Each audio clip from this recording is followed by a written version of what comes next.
ದ್ವಿಗು ಸಮಾಸ ಎಂದರೆ ಪೂರ್ವ ಪದವು ಸಂಖ್ಯಾವಾಚಕವಾಗಿದ್ದು ಉತ್ತರ ಪದದಲ್ಲಿರುವ ನಾಮಪದದೊಡನೆ ಸೇರಿ ಆಗುವ ಸಮಾಸವೇ ದ್ವಿಗು ಸಮಾಸ.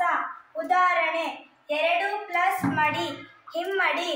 2 ಸಂಖ್ಯಾವಾಚಕ, ಮಡಿ ನಾಮಪದ, ಹಿಮ್ಮಡಿ ಸಮಸ್ತ ಪದ.